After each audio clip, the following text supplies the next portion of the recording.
Hola, hola. It's your girl, Erica from America. Welcome to the Confidence Chronicles podcast. This podcast is all about helping you stand in who you are. Stop giving a fuck what people think about you. Start standing as your fully expressed self. As you are, queen, as is, there is no filter needed. You are fucking awesome. And I am here to remind you, I'm a confidence coach, a business mentor, a speaker, an author, and I am obsessed with women standing up, showing up, and creating their confidence. And I cannot wait to dig into today's episode with you.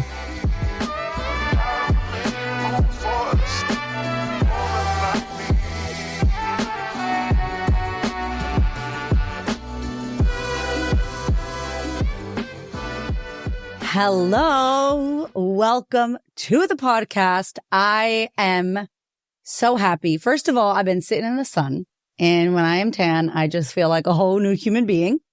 Second of all, we have been all month, the whole month of January, we've been renovating our house. So we bought this house. I shared with y'all, if you listen to the podcast, last year. I need to do a podcast about it, or did I? I'm not sure. I can't remember right now because my brain cells, I think I've inhaled tile and like flooring up my nose into my brain, and I can't think properly because that's all we've been doing this month. But I did buy a home myself, my little Puerto Rican self from the ghetto. I saved $150,000 and we bought a 7-figure home. Now, this home was awesome. However, old school kitchen, not even old school. I just didn't like the kitchen, and I am all about cooking. I love cooking, and I wanted to get a really big and nice looking kitchen. The bathrooms needed to be done and the floors. So 2 bathrooms, the floors, and the kitchen. So it's a big job. So me and Hamish my husband, have been demolitioning the house. I'm just going to go ahead and say that the best thing I've ever done in my life has been pick up a goddamn sledgehammer and knock some shit out, like some shelving. I'm smashing tiles with this sledgehammer. It is the best thing in the world. And if you have any aggression issues, or if you are angry or sad, or you want to like just blow off some steam, I can really see how construction workers, I felt like I was building my testosterone. Okay. I don't know if that's a good thing or not, but I was feeling the feels while I was hitting those tiles and like smashing shit. It was awesome. So we've been doing that all month, and January is summer in Australia. So it's like the peak of summer. It's like July in America in their summer. It is hot as hell, 100 degrees. And we are up in here sweating our asses off. Like my fingers hurt, my back, everything's tight and sore. So I've just been renovating. It's been amazing. I've loved it. I'm so excited to share. If you follow me on Instagram, you're going to see it on my stories. I'm going to be sharing the whole process. It's very exciting to be able to break something, to create your own home. My kids have been helping us, just throwing things into like this big bin that comes to your house. So it's just been an amazing process. I've been all up in that. So I'm tan. I'm happy. I've been moving my body a lot, and I'm just really happy to get back into work. I don't know if I told you, but that vacation was stressful. My vacation that I had, I'll have to do a podcast episode about that because it was not what I thought it was going to be. It was not what I thought it was going to be. Put it like that. So I'm very happy to be back and working and doing my thing. And I wanted to come on with this episode because Hamish and I were talking about our relationship. So we recently had our 9-year anniversary, wedding anniversary, 9-year wedding anniversary. Like, I've been with Hamish for 9 years. Insane. And we were talking about how crazy I was when we first met and how I had so much stuff. I had so much pain. There was a lot of drama going on. And I drank a lot of alcohol, and I think I've talked about it on the podcast before, but I was very toxic. I was in some toxic shit because there was a lot of pain. I had so much pain. And I had never met someone like my husband who was doing the work, who is a masculine, beautiful man, sexy man in his feminine though. Like he could be in his feminine. Like he could be with the gentleness and nurture and slow down and listening and caring and loving and peaceful and not in his ego. And I had only seen toxic masculine. I hadn't seen the powerful masculine, and he is in the powerful masculine. with elements of being able to move into the feminine. And I was fully toxic masculine. If you don't know what any of this shit means, let me know. We can do a podcast on it because we definitely want to talk about this. We're going to do it anyway. Go and Google it and then come back and we're going to do a podcast on it. Okay. So I was sharing with him yesterday because I've been talking to my clients. A lot of my clients are having issues in their marriages. A lot of my clients are single and looking for someone and they're not finding the love of their lives. They're finding, terrible people that they're attracting and they're working with, right? Out in the dating world. And it made me think of an episode that I wanted to do, today's episode, about how people can change. And I want to just say before we get into this episode where I'm going to talk about the possibility and the opportunity and the awesomeness that is change when someone that you do want to be with and that you love is trying and they do change, and that there is hope for someone who may be a hot mess express like I was. There's hope that that person will transform into who they need to be and who they know they can be. And you can have an amazing relationship or friendship. People do change and people can change and it happens. But before we get into it, I want to have a little caveat. I'm not saying stay in a relationship with an asshole. I'm not saying keep wishing and hoping and seeing the potential in the douchebag that is your partner or your air quotes friend. I am not telling you to wait until this person wakes up and realizes that you are worthy and they shouldn't treat you like shit. I'm not saying that. So do not get my words twisted on this episode. I am not telling you to stay in a shit relationship or friendship or job. I'm not telling you to wait and hope. I'm not telling you to see the potential and just keep seeing the potential of who they could be, but they're not. If you have that issue, go and listen to the Single Ladies series. Watch them Red Flags podcast. Even if you're married, especially if you're married, go and listen to the Red Flags episode. Okay. I'll link it in the show notes because I for sure I'm not telling you stay in a fucked up relationship where you're not happy and you're getting treated like shit. Okay. This is not permission to do that. Like Erica said, there's potential. I'm going to wait. What this episode is about, and it's very rare. And I was almost not going to record this because I think what you may hear is stay with the asshole. It'll get better. He will change because he can change. So please, I'm not saying do that because can he or she or they change? Of course. Hello. Everybody could change. Will they? That's a different story. Can they change? Yes. Will they change? I don't know. You don't know. Only they know. And as the beautiful and amazing Maya Angelou said, when people show you who they are, believe them. Don't think you know better than that person who is telling you, this is who I am. And you're going to think, no, they don't know what they're talking about. I know who they could be. They are literally telling you who they are. Believe them because you will be surprised in a bad way. It won't be good if you stick around. So now that that's said, okay, we're clear that I'm not telling you to stay in a shitty ass bad relationship. Now that that's said, I want to tell you a story. When I met Hamish, oh my God, 10 years ago, makes me get emotional. He's amazing. I was so hurt. I was just hurt. I had been stomped on by life. I had been stepped on. I had been reversed on. I had been broken into a million pieces, shattered. And then I had been in relationships where I got treated like shit. I got cheated on. I got condemned for my past. I was asked to remove tattoos. I did have 2 tattoos. I don't really have them anymore. One I have a little bit, but I had 2 tattoos. It's a story for another day. I just was treated really badly in relationship. And don't feel sorry for me because I also accepted that. And who I was being was attracting those asshole people that I was attracting. Okay.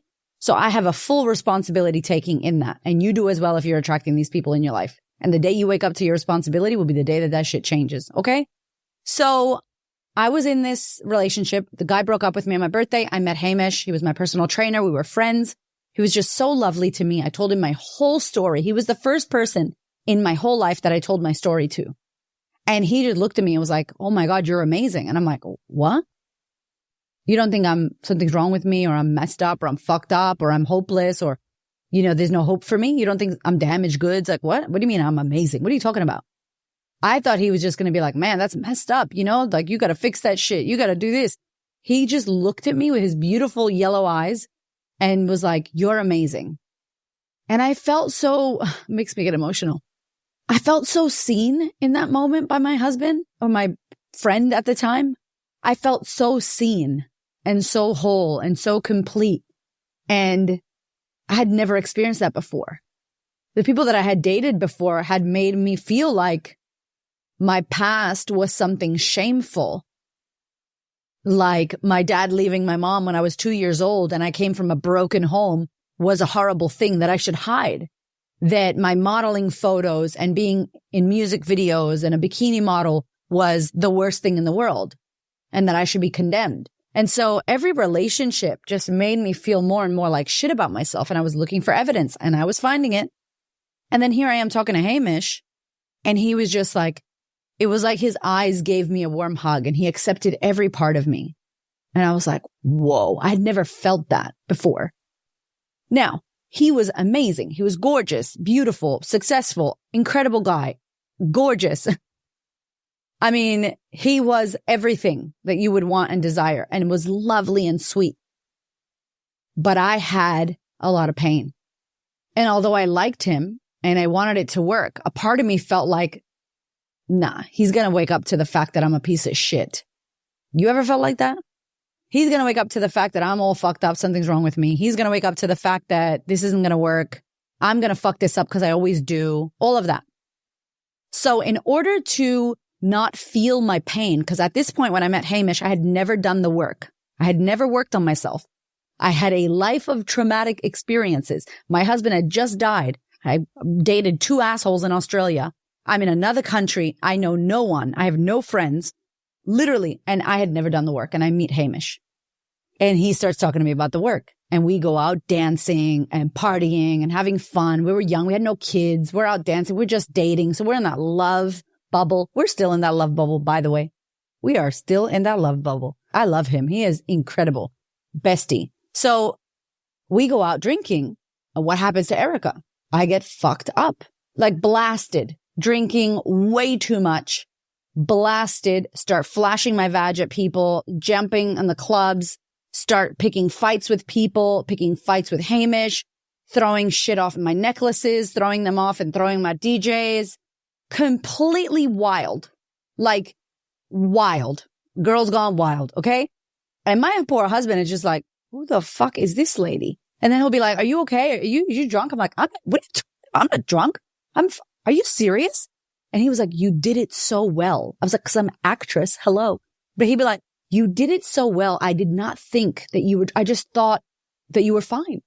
And poor guy, like he put up with so much shit.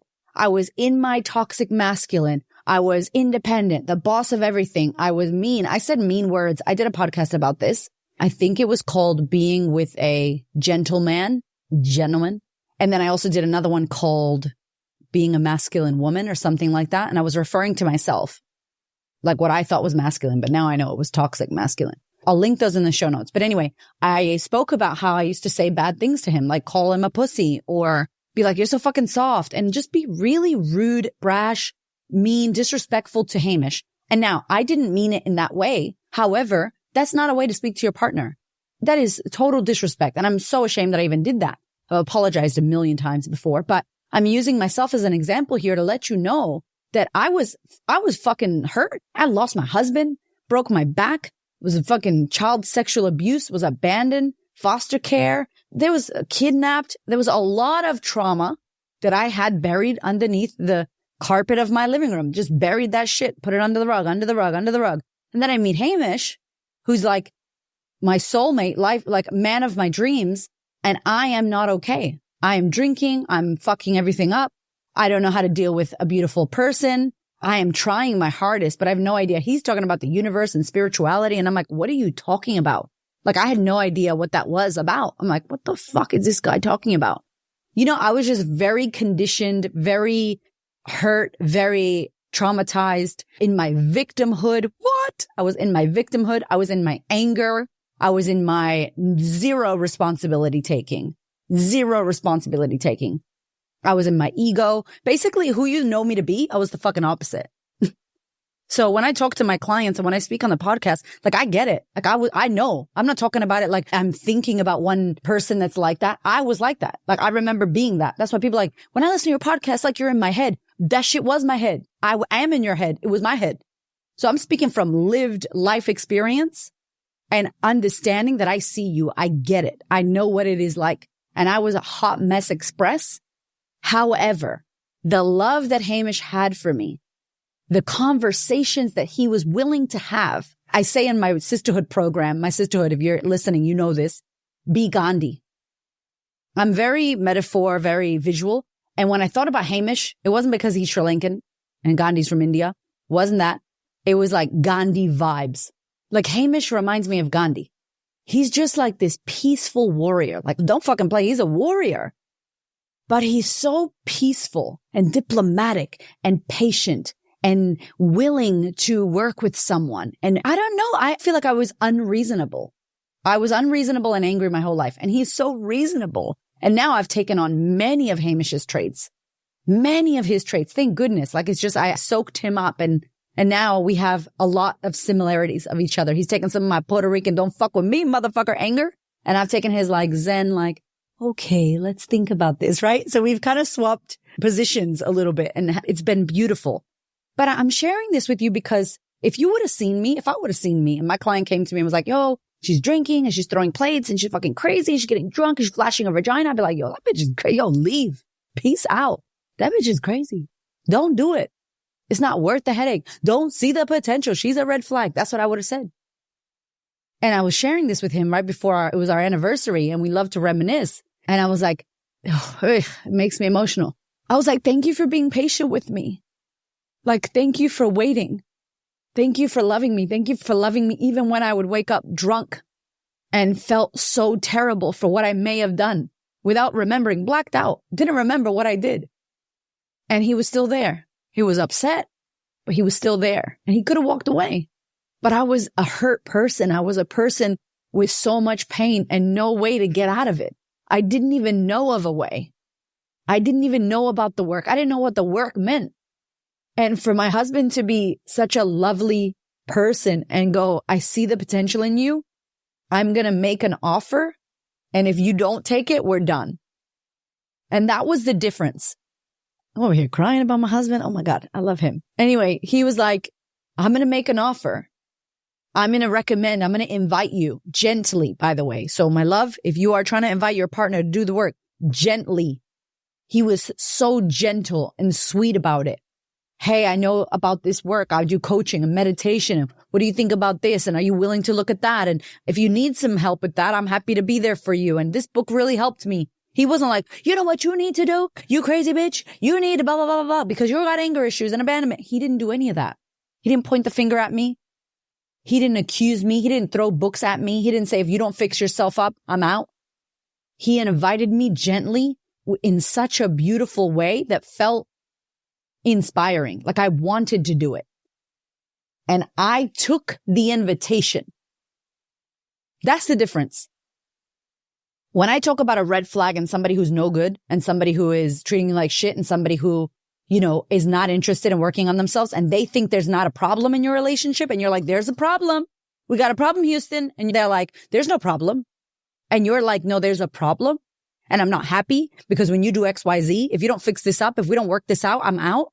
And they don't hear you and they don't do anything about it. Or worse, they say, yeah, baby. Yeah. I got you. I'm going to go see that therapist. Yeah, I'm going to do this. But they just go to counseling because you want them to. And they don't go for them because they genuinely don't think there's a problem. They're not believing you, basically. You can't help that. I was not like that. I knew I had my fucking tail between my legs every time I woke up on the weekend because I knew I drank too much. I got out of hand.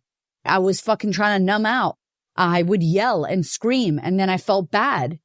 And I was a fiery fucking hothead. And I got my fire, but I'm not. She doesn't come out that fiery, crazy person anymore. I don't need to bring her out. She's not powerful. It's very loud, but I don't need to bring her out. And so when I realized that, when I said yes, I took his hand and I said, yes, I want to do this. Yes, I want to change. Yes, I want to do the work. Yes, I know there's a problem. And I know that I'm using alcohol to numb out of this. And I'm willing. Yes, I want to do this with you. That was the game changer. So his patience, his Ghandi. Oh yeah, I didn't tell you about Ghandi. So Gandhi's like, you got to be Ghandi. So Gandhi's like, be the change you wish to see.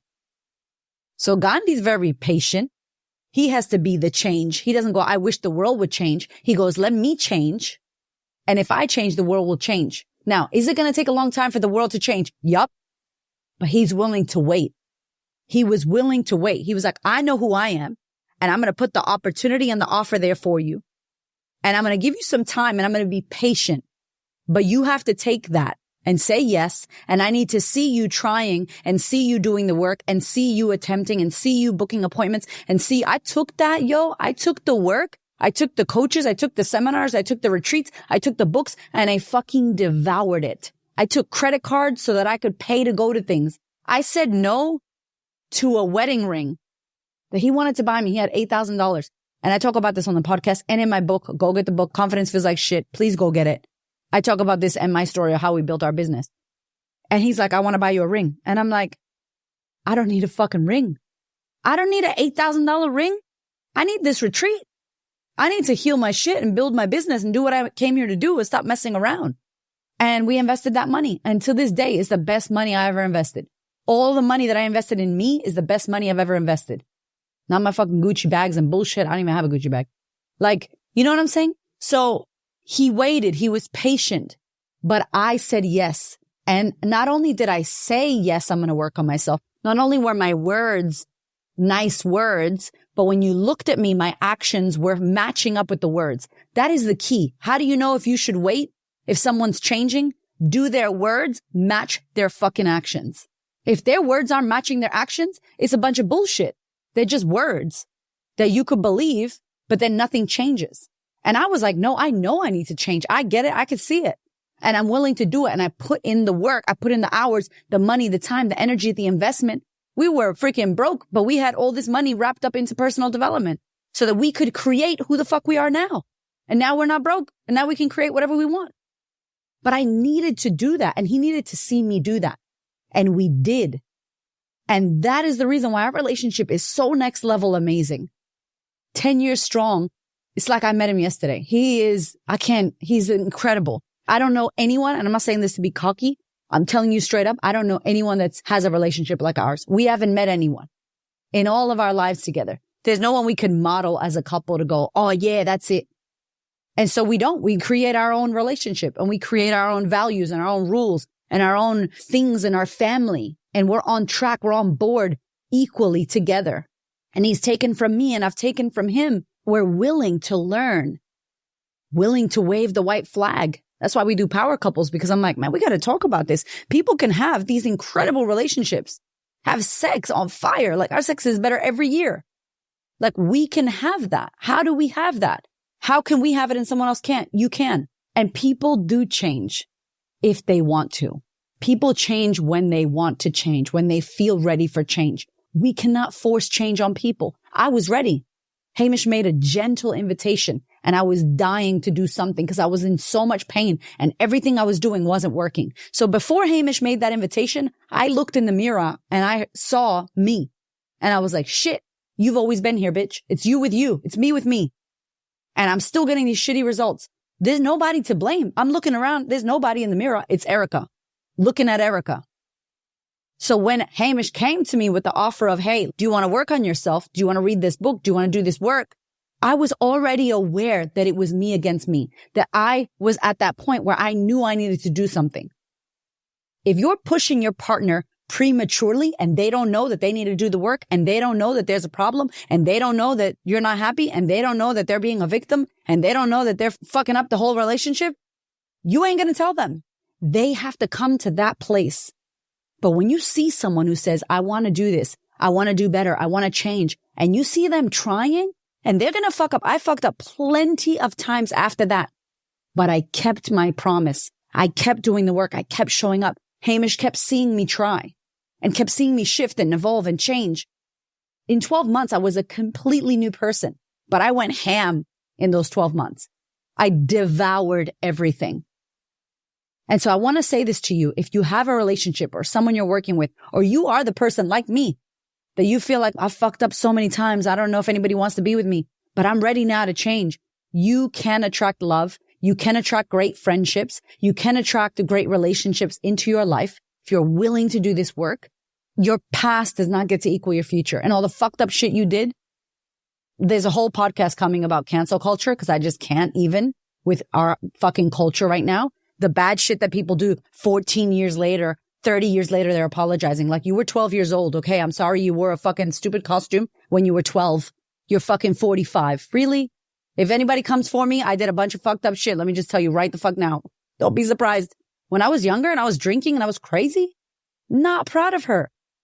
But I was ready to change. And I was ready to be with Hamish. And I was ready to come to the other side, take responsibility, do the work, cry my tears, heal my fucking wounds. Woo! They were cut. They were bleeding. They were not healed at all. And so in that entirety of that time, he saw me desire it. He saw me do it. He saw me go for it. I wasn't talking shit. I was doing shit.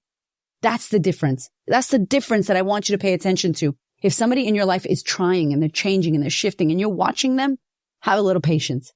Be Ghandi, higher level, raise the white flag. You can see them trying. And at the end of the day, the number one thing that's going to get you through it is communication. If you are talking and you are sharing and you are listening, you're winning. This is it. Okay. So I love you. I hope you enjoyed this episode. Personal story. I want to let you know because people be like, you're amazing. I was a hot mess. Okay. Proudly, I was a hot mess and I needed to do the work, but I also needed someone to introduce me. I had never heard of this shit before. Where I'm from, there's no role models. There was no one that's like, let me help you to do what this is. I didn't know anything about the shit that I know now. And so if you're in this situation, a bit of patience, a bit of communication goes a long freaking way. If you need some more support with this or you want more help with this, hit us up, email me. We do power couples. Hamish and I are doing some seminars this year around power couples. We're doing a retreat around power couples. And I do have a training on my website somewhere on power couples that we recently did. If you want to check it out, please let me know. I hope you enjoyed this episode, whether it's a partner or it's a friend or it's a family member. This shit matters. Relationships, communication, it's everything. I love you so much. Have a beautiful week and I will see you next week. Thank you so much for listening. I freaking love you. I appreciate you. Thank you for your ears and your energy and your attention. Thank you for letting me into your world. And thank you so much for listening and tuning in to this podcast. There are so many podcasts you can listen to. And I deeply, deeply, for real, appreciate you listening to mine. Do me one big favor, one big thing. Please share this episode or this podcast with a woman who you know needs to hear this. This is my mission on planet Earth, to serve as many women as possible so that we could show up, stand up, speak up, and create the confidence and the life that we desire. I appreciate you, my love. I will see you on the next episode.